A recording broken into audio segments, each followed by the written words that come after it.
William, hopefully your favorite videographer from Two Hats Publishing. I welcome you to another Two Hats special of community events. Let's look in and see what's really happening.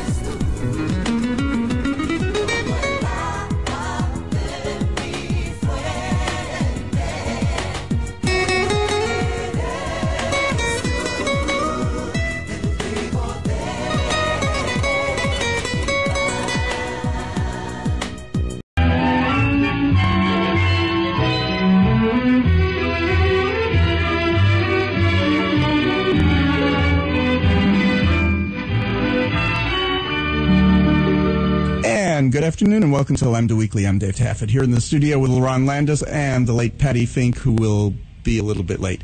Our guest today is State Representative Eric Johnson. Eric represents West Dallas, the Design District. What else do you... South Dallas. South Dallas. Grove, parts of Oak Cliff, parts of Mesquite. Okay. My office is in your district. My house misses your district by a couple of blocks, but... My house misses your district by a lot. I live in Garland. We'll see what we can do about that in the next redistricting. Let's get that Okay, changed. so our congressional representative has been EBJ for years. This is ELJ. EBJ, ELJ. I'm used to having a Johnson representing me. Eric is refusing to announce that he's going to run at the point at which he retires. I'm just throwing it out there in that he changed his middle name to Bernard. I'm not saying no, but I'm not saying yes. There you go. You see?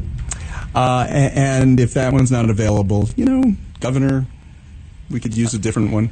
Oh, very much so. So, yeah. This would be a great choice. Yeah. That's really sweet, yeah. Is David trying to get you to announce another? Yes, to announce something that's not going to be announced today. Gotcha. Gotcha. If people want to announce that they're running for office, there's nothing wrong with doing it on our show. How was your trip, Patti? Oh, it was glorious. Good. Patti went on a train trip through Canada. We went from Toronto to Vancouver. It's Canada's 150th year, but no one knows the word sesquicentennial. Yeah, that's a great word. I remember when we had ours. We had ours, yeah, as Texas. Yep. Mm-hmm. So it was great. Met some wonderful people, beautiful stuff, and I came back with a cold. I have cooties. So. Well, that's because air hugs. Yes, air hugs. That's because you went up cold. I was down in Florida. The weather was perfect. Went to Disney a little bit, drove down to the Keys, spent a week with relatives. It was very nice. Cool. Yeah. Okay, so Eric is in you're in your fourth term? Fifth term, Fifth technically, term. but Right. Fourth session. The reason that's a different number is that I came in a year before my actual There was a session. Special election. Right, I won in a special election, so it kind of creates a weird deal. So I'll be celebrating my 7th year in office this month on the 20th, on 4/20. Perfect day, right? Happy anniversary. You've been busy with a number of bills. Some of them are really of interest to our community. And I want to start with the last one that you mentioned, the employment bills. You introduced an ENDA and have done that before. I have. I think this is my 3rd consecutive session. ENDA is the Employment Non-Discrimination Act that would include gender identity, sexual orientation, and then That's people right. like Patti. That's right. And for those, this is a really good topic because so many people still think that sexual orientation is already a protected class. Right. It is not. That's on the federal level, or definitely not on the state level. Right, and all I'm proposing we do, to me, this is common sense. It makes legal sense, but more importantly, it makes moral sense. Is to treat sexual orientation and gender identity and gender expression the way we treat other characteristics that we don't think make any sense or a rational basis to discriminate against someone in terms of making an employment offer or deciding to compensate someone or terminate someone. I've tried to imagine how it all decent or permissible to think that you could deny someone the ability to feed their family, take care of their kids, based upon sexual orientation or gender identity. I can't get there. I can't understand how it's right to promote or terminate someone based on those characteristics. And I don't think most Texans actually would agree with that if you asked them either. I think like Lerone said, most people think it's already covered. Right. And so these bills, if you read them, it's the darndest thing. It's actually pretty simple. It literally is just inserting the word sexual orientation or gender identity or expression every time in the law where we list the protected categories of race, sex, national origin, just to make sure that people understand that that's not something we stand for or we want to tolerate as Texans. And I think it's being caught up in a political football game right now, and it's not really at all moral, in my opinion. And there's really only one place in Texas law as passed by the legislature where we even see the word sexual orientation, and that in terms of protections, and that's the James Byrd Jr. hate crimes law. That's it. Right. That's it. I mean, there's no gender identity in that either. Gender identity expression. And so we have really nothing. And there are something like 29 states that have no employment protections for LGBTQ people at all. Right. And so one of the reasons why I've always been confused as to why it's so difficult to pass an INDA, or again, whether it be on a federal level or state, is because overwhelmingly, most of the Fortune 500 companies do have it already in their individual policies. Right. I work for several companies here that are not based in Texas, but sexual orientation has been included in there. So it's like, we know we have the businesses that support that. Why is it so hard to get through? Well, I'm going to just try to imagine what the problem is. Because I don't know. Like, I really, truly don't understand why this is so hard for some people as a political issue. And I guess what some people whose voting base they perceive to be a conservative, maybe conservative Christian, conservative whatever, religious conservative, I suppose, conservative Muslims maybe fall in the same category. They maybe have this perception that to add sexual orientation to this list is somehow to endorse a belief or a position on the question of whether or not who you love, who you're attracted to is a choice or is something that you are born, genetic. And I think even if it's a choice. And I want to get there because actually this is actually exactly what my point is to folks who have this position. I know for a fact, to me, this is the most ridiculous thing in the world to argue that this is a choice. But let's pretend it is. Do you think it's okay to discriminate against people for being Presbyterian? That's a choice too. The last time I checked. Thank you. Thank literally, you, Eric. If you show up at someone's job and they told you to your face, we really are partial to Baptists around here. Can you give us some idea of where you go to church? And they said, well, I go to First United Methodist. And they said, well, you know what? We're not going to be able to hire you because we really like Baptists around here. People would think that was on its face crazy. Not only crazy, it's illegal. And outrageous. Outrageous, bigoted. So you have this ridiculous idea that people should only be hired and fired based on their job performance. And qualifications. I don't know that I can live with that. So the whole issue of whether or not your sexual orientation is a choice or something you're born, I don't quite get the relevance of the discussion because there are plenty of categories that everyone agrees we shouldn't be allowed to discriminate on that are purely choices. Yeah. You just aren't born a Presbyterian. You just aren't. You're not. By the time you're 21 years old making job applications, you're choosing if you are religious at all and where you go attend church, and we don't think that's right. No one would think it's okay to say we don't hire Jews around here. Right. So what is I don't get it, but I think that's probably where some folks are getting caught up, and we just need to move past it. So that's what that bill would do. Now, you also have a pay equity bill, yes, which has to do with gender. Same thing. I have a wife who works really hard, and we're trying to make ends meet like everybody else, and I don't just pass laws or try to pass laws based on their direct impact on me personally, but it certainly helps when you can feel. Wait. This is the Trump era. It's okay to do that. Oh, yeah. Okay. Well, I guess that's probably true. But the reality is I've actually seen this play out in her career. It isn't fair on its face, I think. Most people agree, for two people who do the exact same job to be paid differently with the exact same qualifications because one is a man and one is a woman. I think people get that. But that's happening all over the country and all over the state of Texas today. It just is. And I think a lot of men don't realize just how pervasive. It's very pervasive, and you feel it when it's your spouse or your daughter or whatever bring home the paycheck, and you know that that's the case. But what this bill would also forbid, first of all, let's be clear, the bill would say you can't do that. That's illegal. Can't do it. But the other thing the bill would do, which is something that I borrowed from, I believe it's Massachusetts, they put this in their pay equity law, and it's a great idea, and I've literally seen this play out in real life.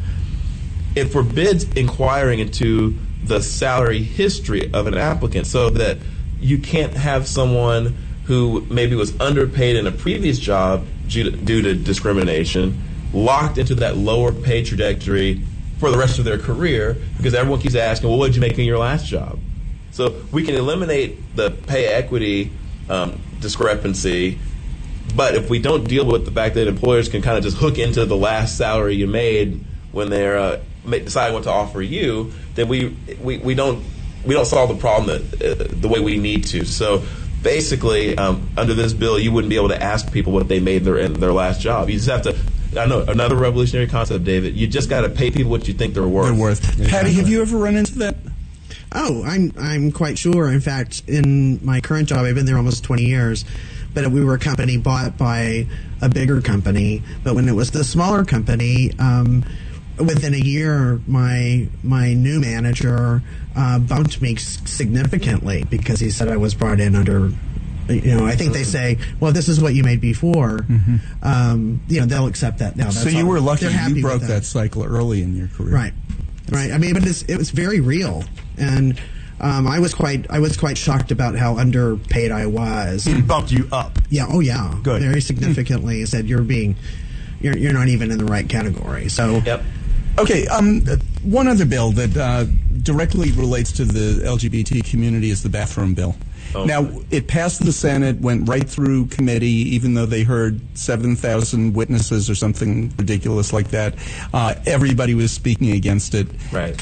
But we know that the Senate in Texas, they're nuts. Those are your words. I would use different words. I bet you would. Yeah, but they'd be similar. They might be similar.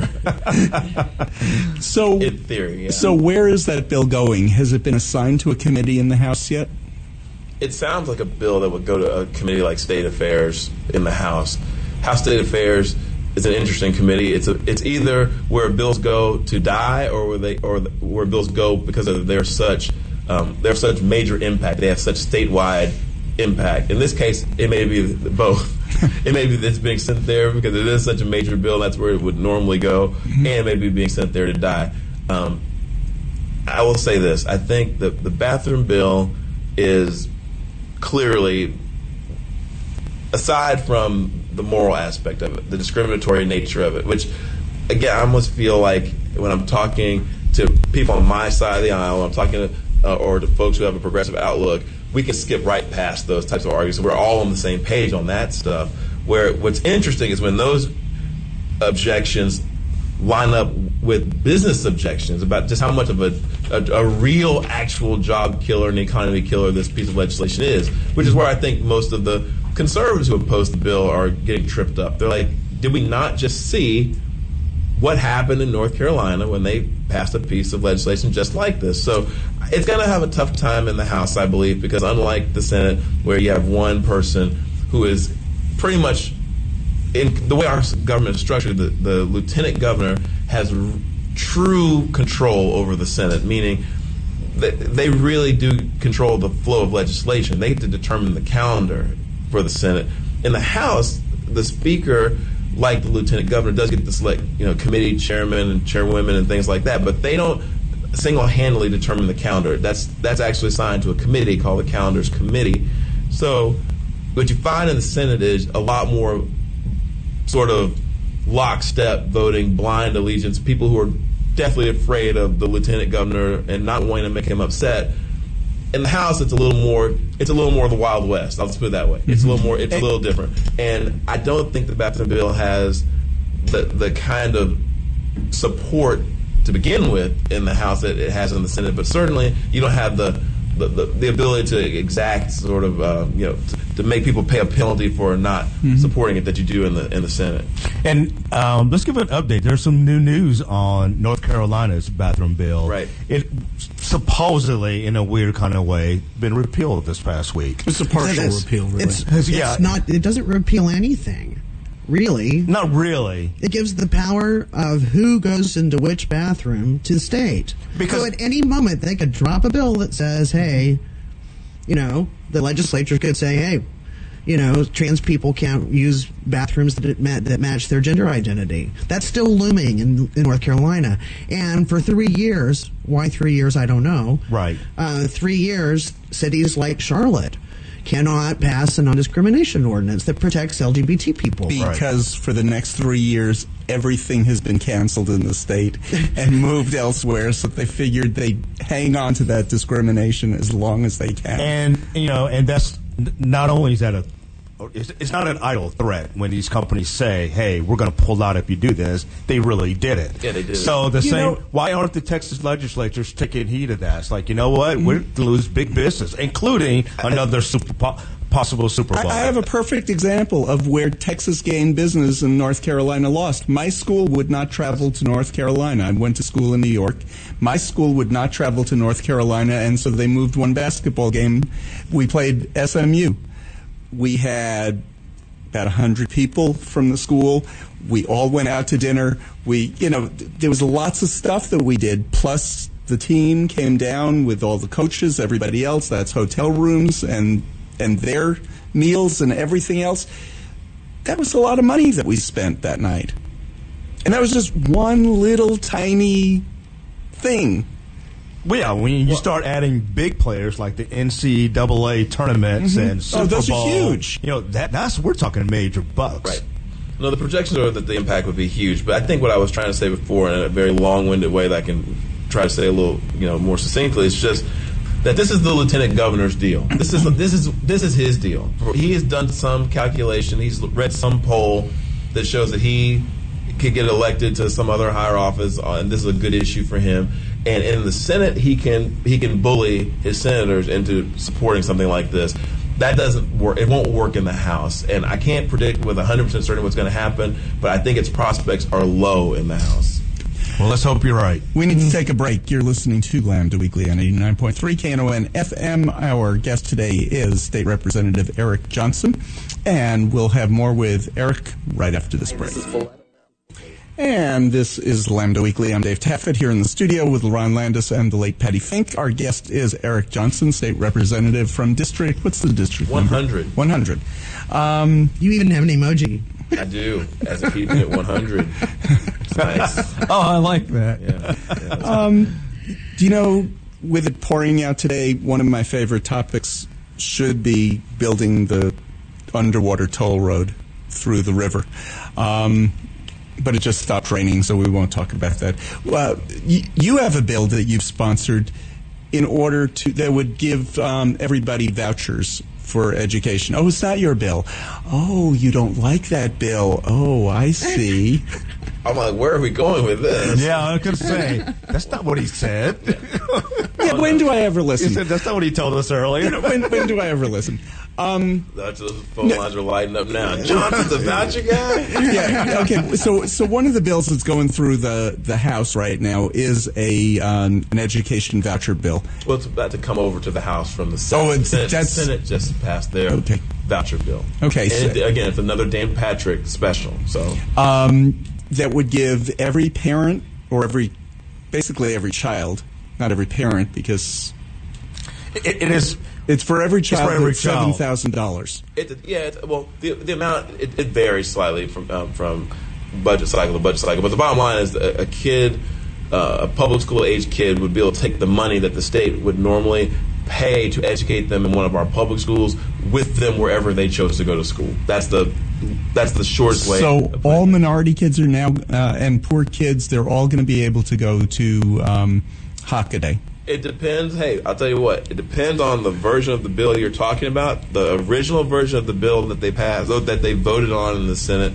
or that they discussed in the Senate, would have actually applied to all public school age kids. So it didn't even have an income limitation on it. So, millionaire families that live in Preston Hollow would have been able to get their share, their $7,000 or so per child, and send it to Hockaday or St. Mark's if they wanted to. But I believe the version of the bill that passed out of the Senate put in a dollar amount that a family could make. For a family of 3, I think it might be $75,000, and anything above that, you were not eligible to participate in the voucher program. Okay, so why? Still a bad idea, but yeah. Well, and that's what I want to get to. Why will this not benefit poor kids?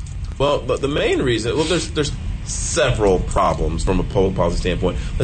I say problem number one is no one's ever accused Texas of having the problem of spending too much money on its public schools, right? So we're in the bottom 5 consistently, year after year, in per pupil spending.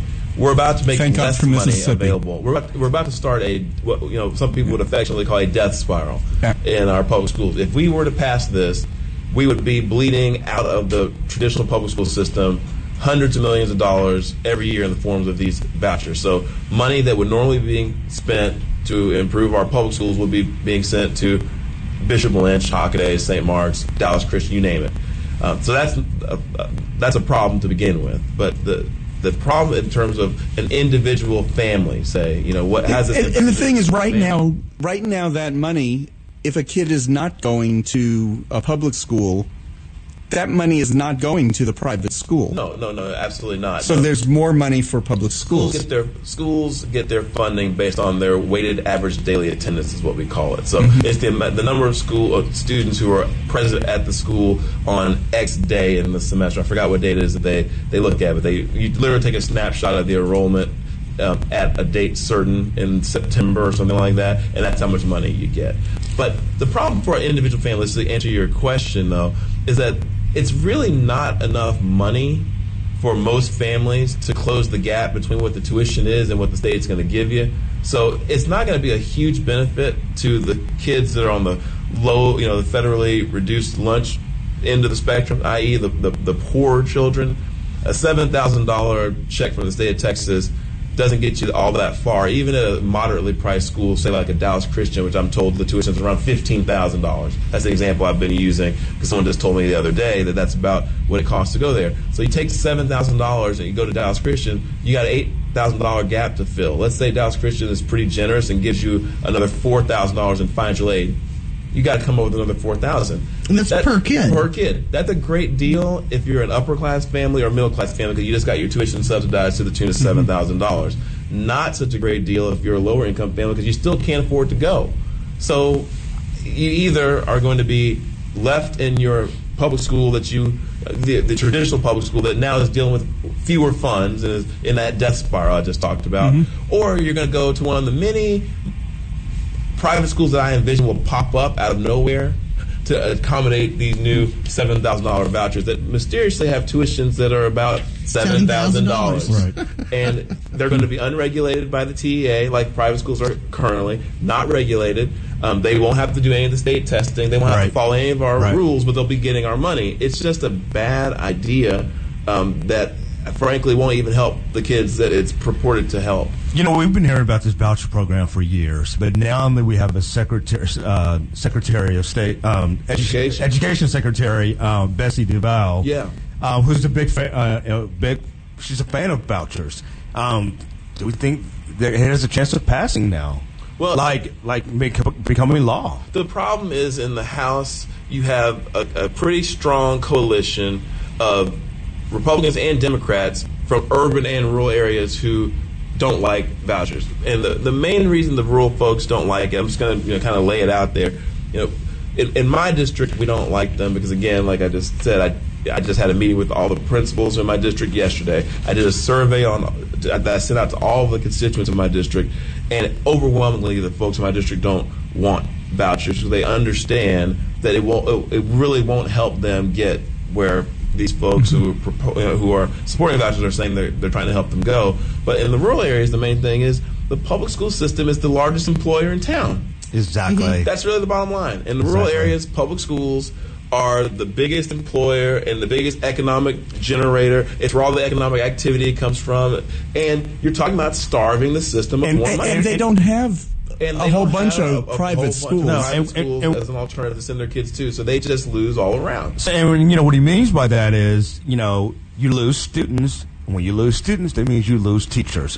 When you lose teachers, that means possibly schools can shut down. Well, schools, the money will be divided among more kids also. But if they go into private schools like Hockaday. Exactly. One more word: football. Yeah. Rural schools live for their football. Now, less students. Well, yeah, that's true. I love it too. But that's less students, less. Less. I mean, what do they do on Friday nights in a lot of small towns? It's a big deal to go to the game. The main thing, though, is that education funds are coming from the same places, and when you're talking about fewer resources for public education, the rural areas are going to be particularly sensitive to that because, again, it's a major source of economic development and employment in those communities, and they don't have the alternatives. They don't have a charter school and a religious private school, parochial school, and a non-sectarian private school, and all these other private school choices on every corner the way you might have in a Dallas. So that coalition between the rural groups, the rural areas, and the urban areas has been pretty strong up to now in resisting vouchers. Now, what Dan Patrick did do to get the bill out of the Senate and to give it a better chance in the House, and think about how clever this is.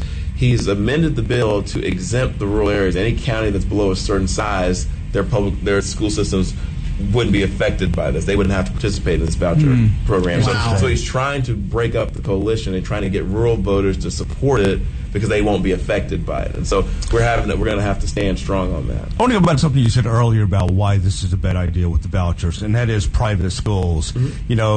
Which I went to one, by the way, and so I have nothing against private schools. Well, no, my husband and some friends of ours who have kids, we kind of have this friendly debate about private schools. And I think there's a misconception that if you send a kid to a private school, it's automatically going to give them a better education and make them smarter, and that's not always the case. And, like we talked about before the show, if this passes, then you're going to have these private schools that pop up overnight.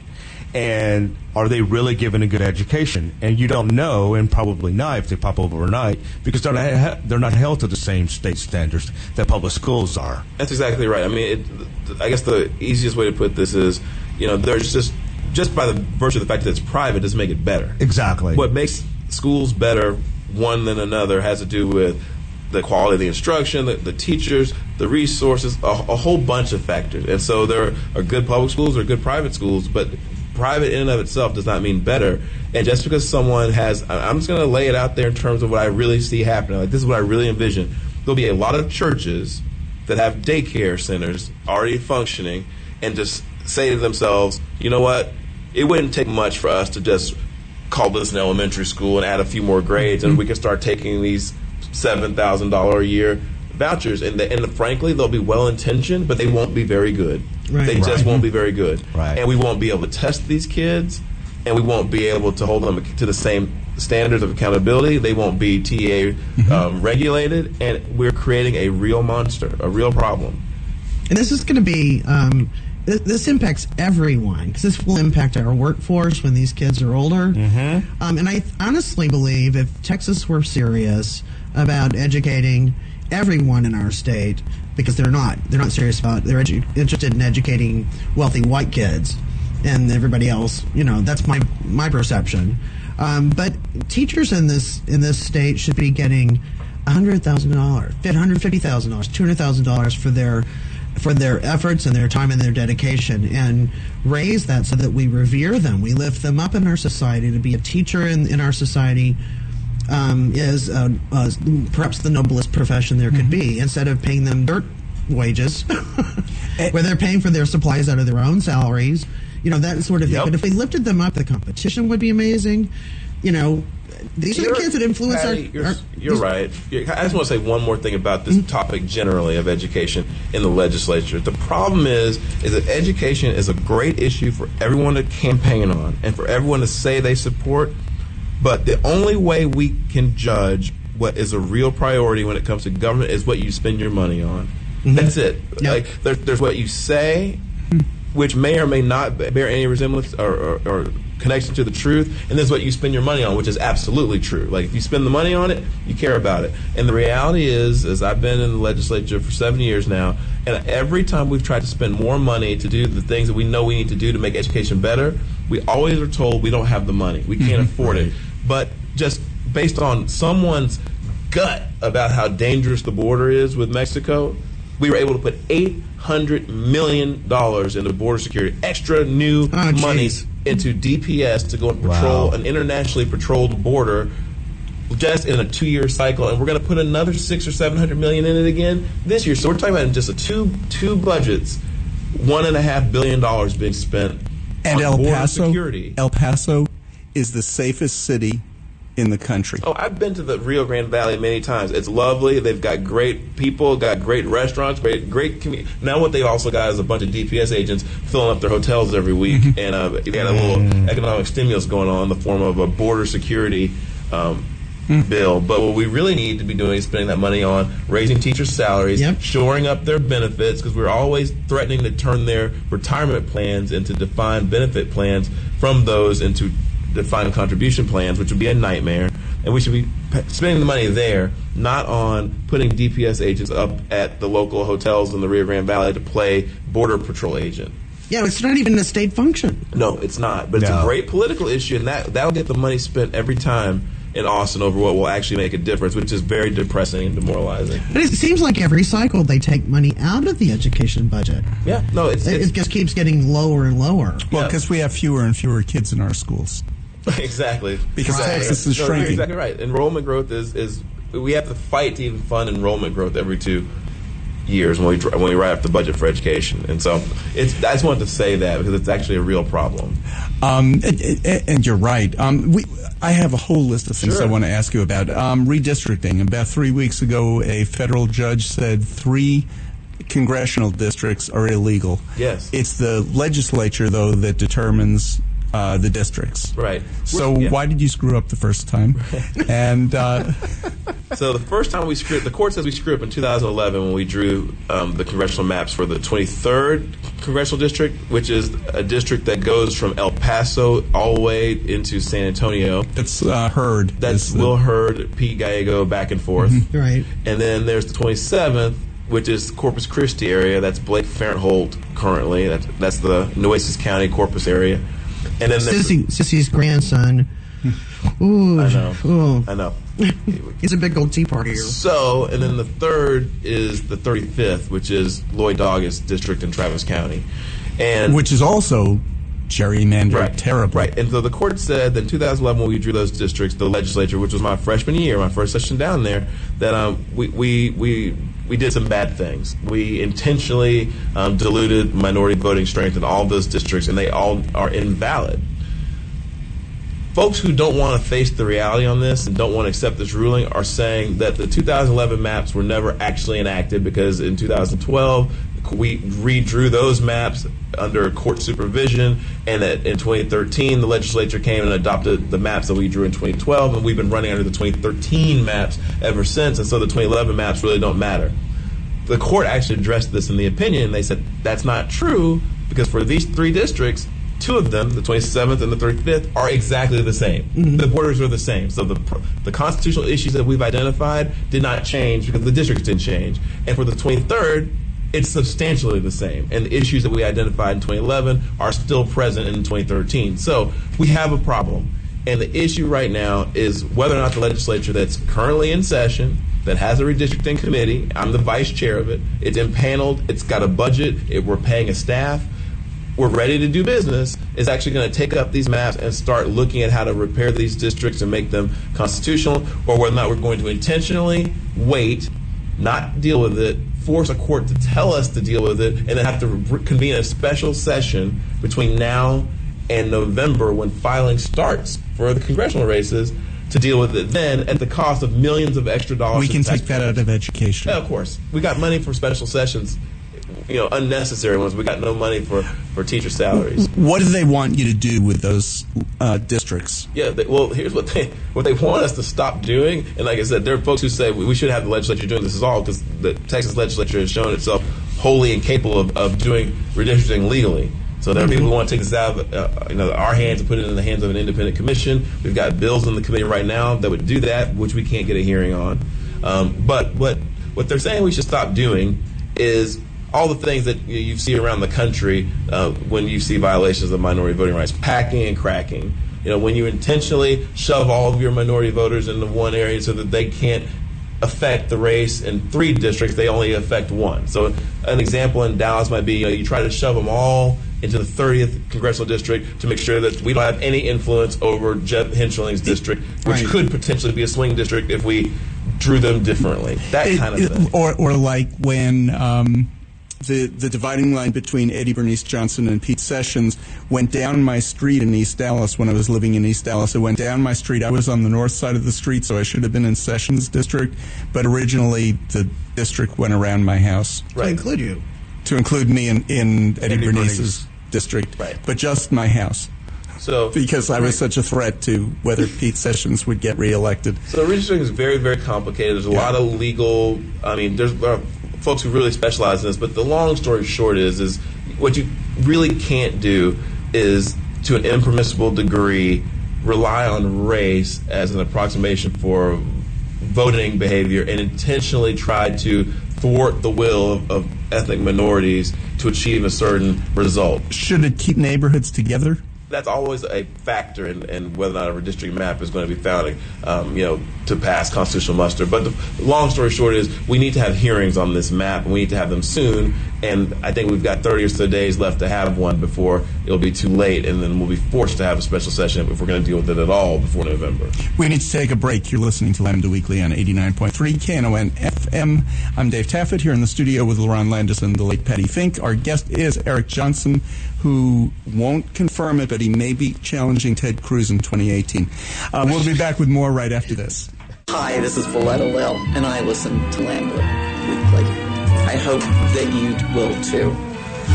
And this is Lambda Weekly. I'm Dave Taffet here in the studio with Lerone and Patti, and our guest is Eric Johnson. A couple of bills that you're sponsoring or co-sponsoring, a marijuana decriminalization bill. Yes. To do what? Well, because Lerone and Patti can't wait. My good friend Joe Moody, who's the chair, he's the new chair of the Criminal Jurisprudence Committee. He's out of El Paso. This is his legislation, and I've signed on to it. I believe what we're talking about is a decriminalization bill, and I just don't believe that we should be ruining young people's lives and adding to the problem of over-criminalization and exorbitant incarceration rates in this country with people whose only offense is possessing marijuana. I mean, not talking about people who are moving large quantities of it, although I would argue that at some point what we really should have a real science-based conversation in this country about. I'm going to tell the whole world they can hear me say it now and polygraph me later if they want. I've never smoked marijuana in my life. I just haven't. I just never had the desire to do it. But from what I understand about it, there are a lot worse things out there you could be doing to yourself, many of which are actually currently legal and regulated, like drinking.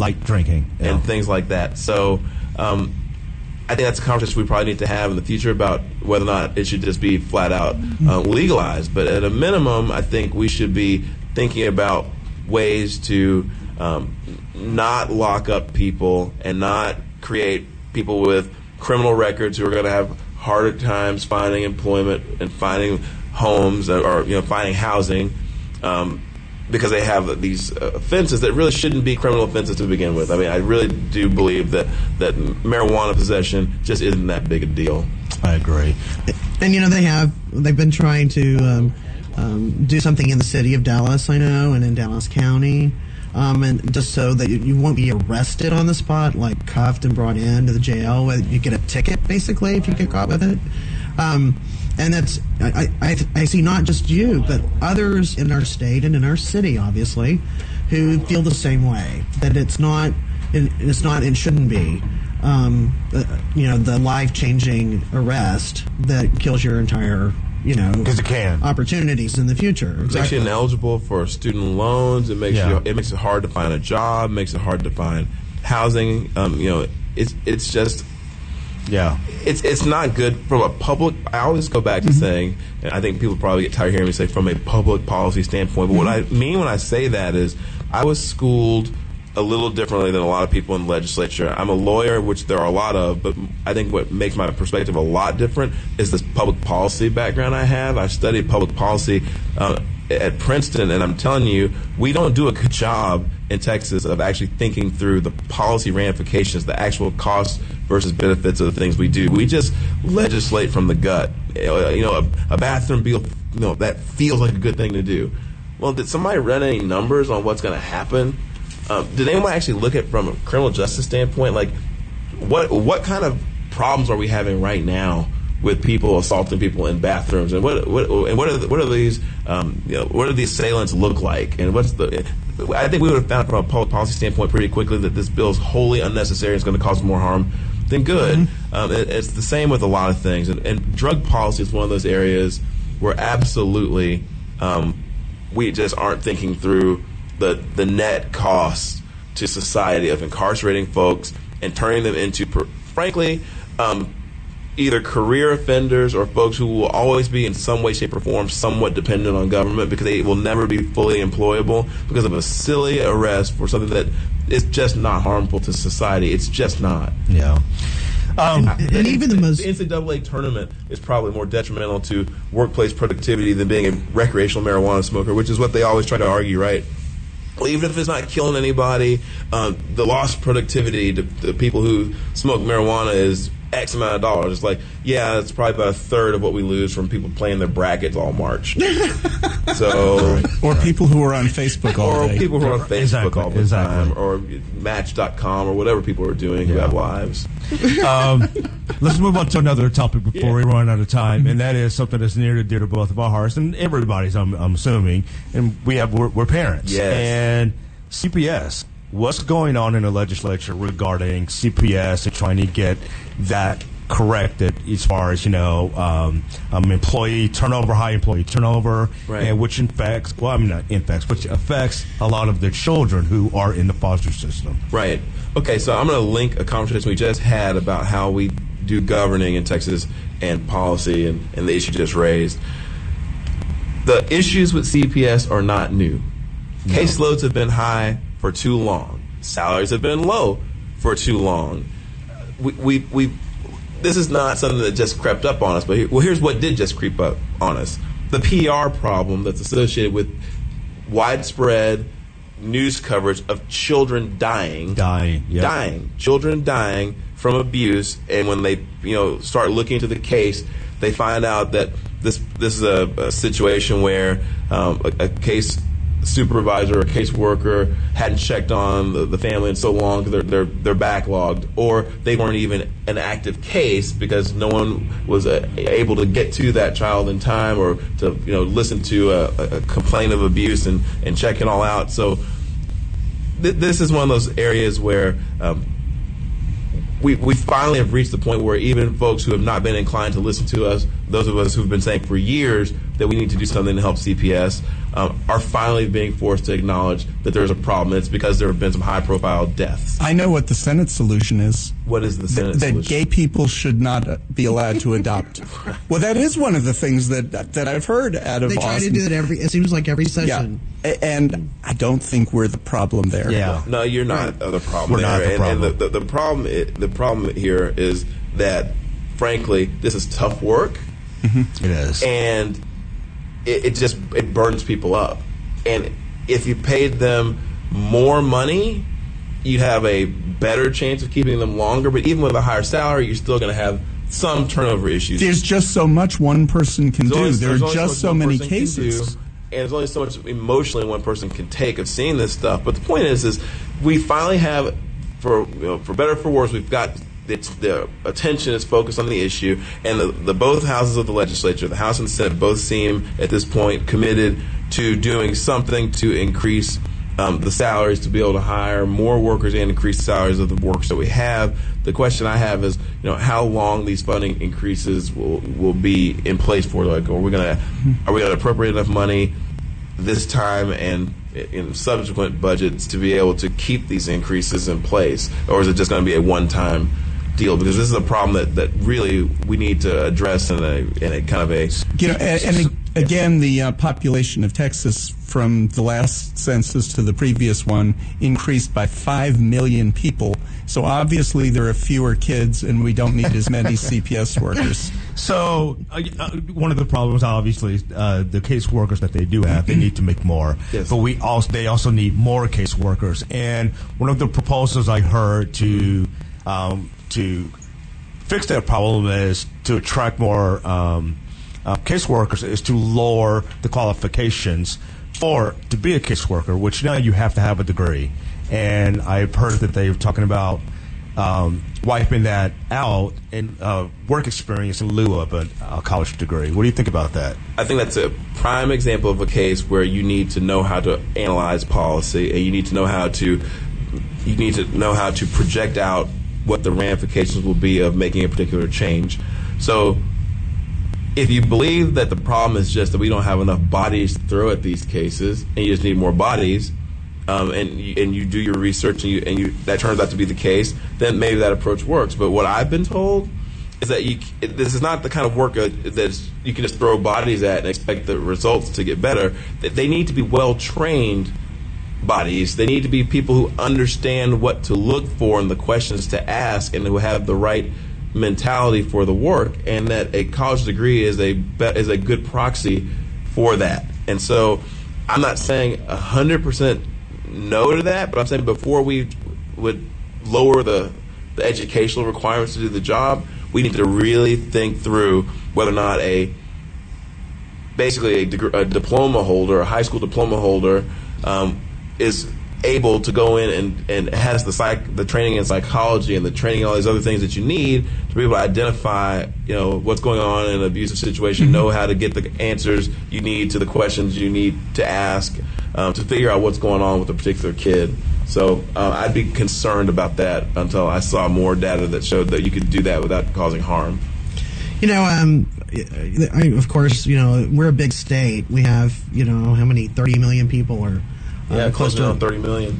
But like an example, maybe Governor Howard Dean, when he was governor in Vermont in the 90s, introduced a program that has been wildly successful, where there are proactively the equivalent of CPS workers go out and visit every newborn, not just those that have been reported.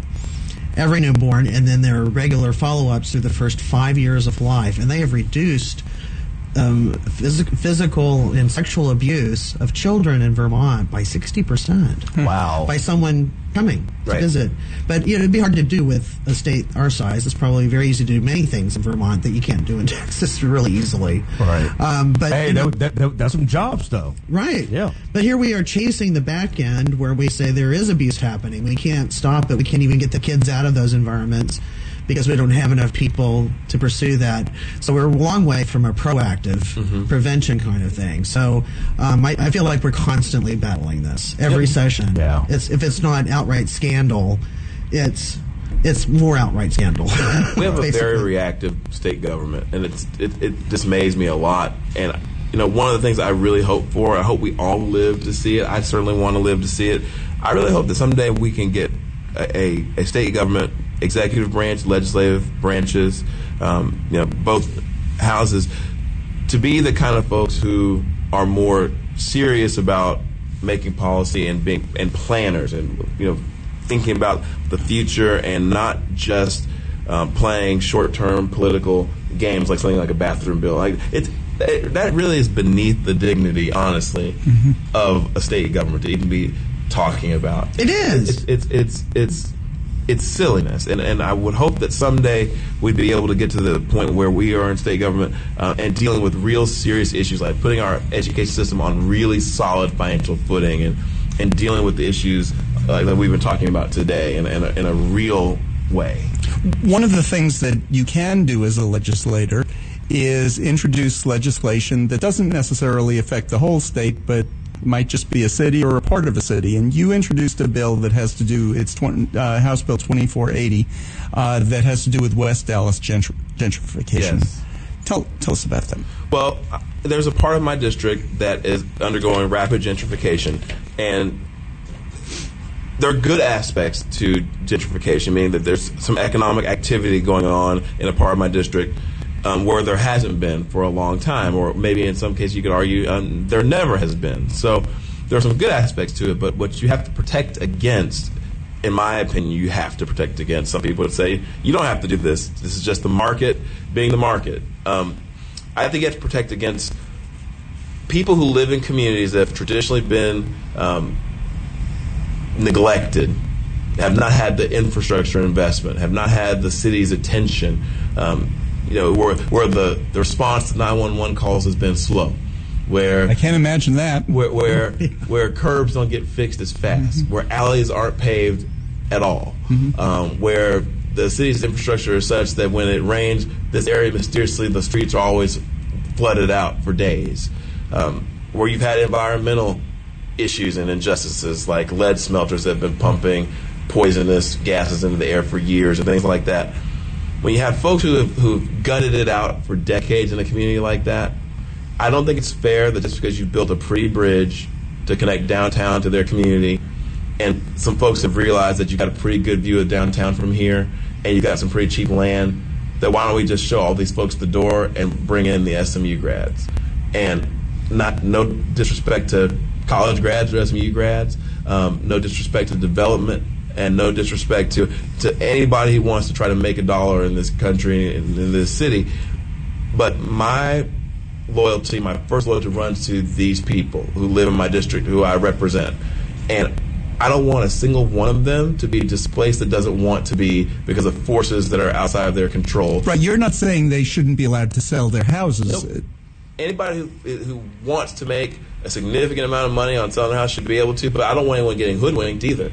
I don't want someone being told that their house is worth, $50,000. Would you like this cash to take it because they're cash strapped, not realizing that the value to this developer of this piece of land is 7 times that, and that essentially once you take this money, you're going to become a renter. Like, you are never going to be able to become a homeowner again. You didn't have a mortgage before. You had the pride of ownership before.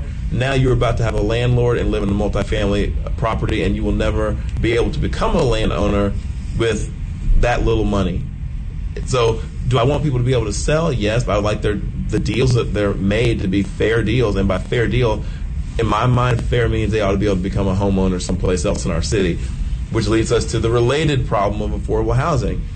Dallas is increasingly becoming a city that doesn't have a lot of housing for people who are in that income bracket that I'm talking about. So these problems are interrelated. It's not just about me being loyal to my constituents. It's about a fundamental policy question that's primarily a local issue, and I admit that it's a local issue, but I want the city and I want local government officials to focus on this to an extent that I don't believe they have up to now. And so if using my role as a state legislator, I can get them to focus more on understanding that, it's not okay to implement housing policies and be either indifferent to or completely ignorant of what the impact of those decisions are going to be. If you are going to, like the city did recently, increase the standards that you put on single-family landlords, which is not a bad thing to do on its face, but you can't in turn when these single-family landlords say, we can't afford to do this business anymore then if we have to adhere to these standards, so we're going to go out of business, we're going to shutter these properties and turn over and go into some other line of work. The city's got to have an answer for that. You now have 100 or 200 or in some estimates 400 or so homeless households, not individuals, households. So we're talking about thousands of homeless people. You can't say you didn't see that coming and just throw your hands up and then try to blame the developers for or the landowners for shuttering their properties. It was always the private landowner's right to do what they want to do with their property. The city made a policy decision and has to have a policy solution for the outcome, and that outcome in this case could be large-scale homelessness and displacement. So this legislation I have would say you can't do things like this and not have a plan. Well, we saw this just on our trip to Canada. A cabbie in Toronto was saying it's $2,500 a month to get a 500 square foot apartment, studio apartment in the city. A guy on the train from San Jose is rooming with 4 other guys because he can't afford. And he makes a great salary working for a big tech company, and he's like a genius kind of guy, but he can't afford to live in his own place. We get to Vancouver, there's an enormous art installation about housing and gentrification and affordable housing. It's just driving poor people or lower income people out of the city, and they have really nowhere to go. That's exactly right. And this crosses another section that we were talking. Do we need station ID? We need to do the station ID. Eric, can you stick with us for another few minutes? The next show is just a couple of minutes late. They're on their way. We're going to talk a little bit more. We have happy to. Lots of garbage going on at the legislature. You're listening to Knon 89.3 FM in Dallas and Fort Worth, the voice of the people. And this is Lambda Weekly. I'm Dave Taffet here with Lerone Landis and the late Patti Fink. Our guest is Eric Johnson. We're just going to talk a few more minutes. The next show is just a few minutes late. So we were talking about gentrification, and this crosses another section of what we were talking about earlier, and that with schools. And when an area is gentrified, you lose the people that were there, so you lose kids. And, they're not being replaced with the same kids, if kids at all, because a lot of these young couples don't even have kids that are moving in. So what does that do again? It makes the schools that are supporting that area, they lose students. So eventually, if the student body is low, you're going to lose teachers. And if you lose too many teachers, what happens? The school gets shut down. That's absolutely right. There's no question that in an area that's gentrifying, particularly if it's gentrifying with singles or young couples don't have children, eventually you have a situation like what happened in an area where I used to live at Southside on Lamar. We had a school called City Park Elementary. At some point, once the people who have homes and have children and families move out, and you have a large influx of young professionals who have more they're more dogs and cats than there are actual fur babies and actual babies in the neighborhood. At some point, you can't sustain the schools, and they get consolidated and they get closed. So there's that aspect of it. There's definitely an impact on the school system too. There will be some school closures in West Dallas eventually if the area continues to gentrify at the rate it appears to be gentrifying. And it's really particularly, I think, alarming what we're seeing, say, in Uptown. There is no infrastructure to support these high-rise. The streets. There are places where like there was a lane and a half on McKinney. There are places where there were single-family homes where there are now 30-story buildings. Where are the cars supposed to go? And we're Texas. We all have to have our horse. We do. Got to hitch it somewhere. McKinney. Okay, even if you're taking the trolley to work, you still have a car. The trolley doesn't go very many places, and it's a nightmare to walk around down there or try to park or go to eat. Park it is. So let me say this. So I want to make sure everyone understands something.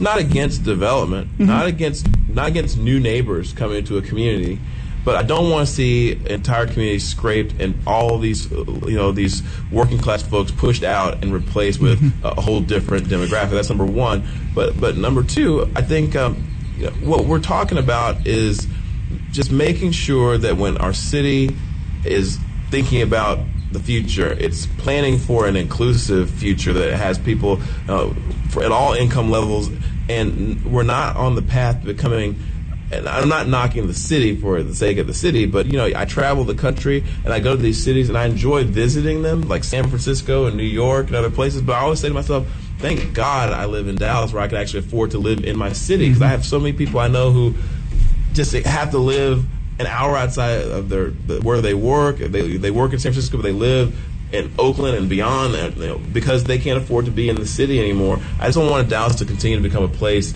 increasingly that only the wealthy can afford to actually live in the city limits, and everybody else is pushed out to the suburbs. My building is affordable. It's a well-maintained 1950s or 60s building. It's very affordable. Right behind us, the whole strip on Maple Avenue has been torn down and is being rebuilt. all of those apartments start at 3 times what I'm paying. Wow. Who can afford that? Who can afford that? You know what I want to talk about just for a couple of minutes, because I think next show is here. Transparency in policing. Yes. Basically, I passed a bill last session that requires all police shootings, whether a police officer is shot him or herself, or they're the ones who shoot a civilian. All of those types of shootings, whether they result in a death or an injury, have to be reported to the Texas Attorney General now, which is actually a big deal, not something that many states do, and Texas is kind of a leader in that.